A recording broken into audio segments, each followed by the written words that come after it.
Profit itu cuman salah satu tools untuk kita nyampe ke finish line. Finish line-nya apa? Maslahah. Jadi kita bukan profit oriented, tapi maslahah oriented. Wah, cakep.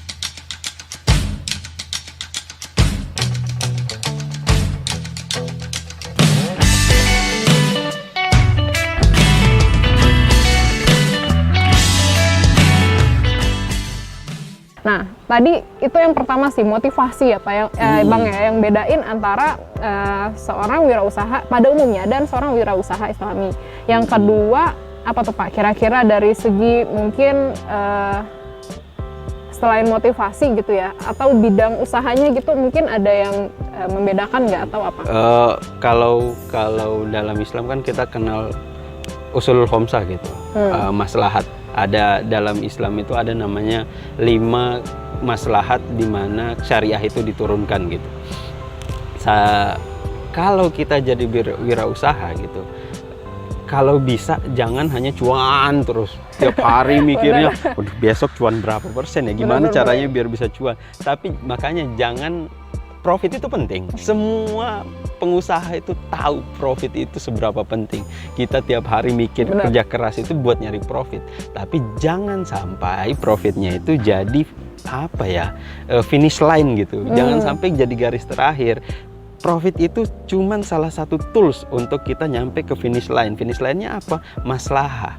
Jadi kita bukan profit oriented, tapi maslahah oriented. Wah, cakep, maslahah oriented nih. Jadi maslahah itu tadi 5 apa aja tuh Pak? Yang pertama ya hifzuddin, menjaga agama. Jadi bagaimana kita itu berwirausaha tapi juga bisa berkontribusi sama agama gitu kan. Bagaimana kita bisa, banyak kan sekarang orang-orang yang jualan gitu, bayar seikhlasnya tapi dengan doa gitu, ada kan?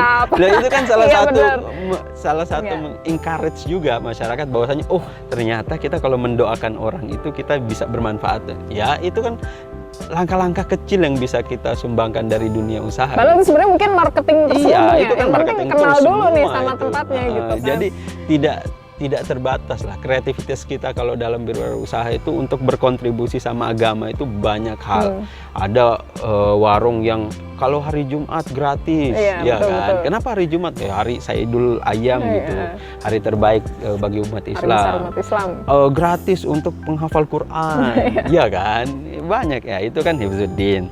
Terus ada hifzul akal, menjaga akal. Jadi kita kalau mau berwirausaha jangan sampai dengan produk-produk yang bisa membuat akal orang lain itu rusak. Minuman keras, jual miras misalnya, ya hal-hal narkoba dan lain itu kan sudah tidak ada masalahnya. Atau buka bar. Iya, buka bar. Ya, makanya hal-hal seperti itu tuh kalau cuma dilihat dari profit, jelas dong itu profit banget dong. Iya kan? Keuntungannya mana ada pemilik bar yang miskin, kan nggak ada. Tapi kalau kita lihat masalahnya, ya nggak ada masalahnya gitu. Iya, benar. Nah makanya ada hifzul akal, hifzul irad, menjaga kehormatan, terus hifzul nasl, menjaga keturunan. Bagaimana kita berwirausaha, melakukan sebuah usaha tapi juga bisa mensejahterakan keturunan kita gitu. Dan yang terakhir hifzul mal gitu. Nah makanya profit oriented itu tetap ada, iya kan? Tapi dia di paling bawah loh, setelah melalui 4 tahap. Hierarkis gitu ya, iya, kayak mana yang lebih jadi misalnya berbenturan antara menjaga agama dan menjaga harta, ya karena hierarki kita harus dulukan menjaga agama dulu dong. Artinya misalnya dari segi profitnya itu menguntungkan, tapi ternyata dari segi agama itu tidak sejalan, ya berarti kita tidak bisa dahulukan profitnya dong. Ya, betul. Nah, jangan sampai menghalalkan segala cara. Jadi buat teman-teman nanti yang mau berwirausaha, dipikirkan dulu kira-kira usaha saya itu sudah cocok nggak, sudah baik nggak, membawa madorot buat orang lain atau malah membawa maslahat. Ya hal itu harus dipikirkan lah kira-kira. Oke. Wah mantap nih Mak. Jadi ada hal-hal yang harus kita jaga, jangan sampai kita keluar dari aturan-aturan syariat ya, apalagi kita sebagai seorang muslim. Oke, kemudian tadi cukup menarik sih, jadi ada beberapa hal yang harus kita perhatikan, tapi kemudian ketika kita sudah punya tujuan saya udah cukup baik nih, motivasi saya sudah ada gitu ya, yang mungkin paling sulit dari segala sesuatu yaitu memulai. Nah, gimana sih Pak supaya kita tuh bisa memulai? Saya sendiri juga harus belajar nih, karena aduh kayaknya kalau wacana A, B, C, D, F, G ada gitu ya, tapi kayaknya eksekusinya sulit nih. Nah, mulainya tuh harus gimana? Apakah kita harus nabung gitu ya? Kalau kita lihat referensi drama-drama Korea, mereka tuh nabungnya cukup banyak loh Pak untuk bisa mulai usaha gitu, atau berinvestasi. Nah, itu baik kan gimana nih cara kita mulai? Nah, kalau kata Bob Sadino kan usaha yang paling bagus ya usaha yang dimulai gitu, nggak cuma diwacanakan doang gitu. Apapun itu bentuknya, yang penting kita mulai. Kenapa yang penting mulai? Permulaan kita itu nggak mungkin langsung sukses.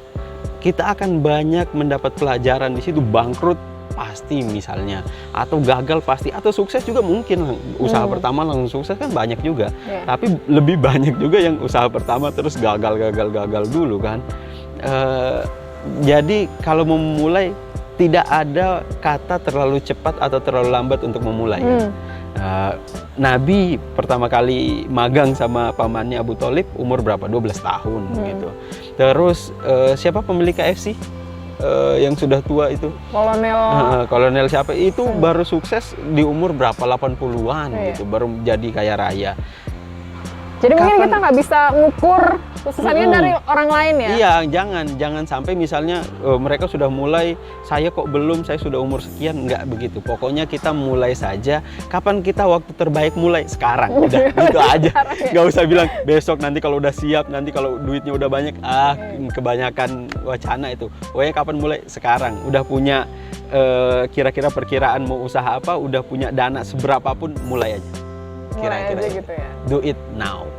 Baik, itu tadi bincang-bincang kita sudah cukup memotivasi terkait dengan wirausaha. Jadi teman-teman kalaupun mau mulai usaha apapun itu, sesuaikan dengan passion kita gitu ya. Kemudian motivasinya juga harus benar, jangan dulu nyari cuan. Mungkin kalau di awal kita harus bagaimana kita bisa bermanfaat untuk orang lain. Terima kasih, demikian yang bisa kami sampaikan. Ketemu lagi kapan-kapan. Wassalamualaikum warahmatullahi wabarakatuh. Waalaikumsalam warahmatullahi wabarakatuh.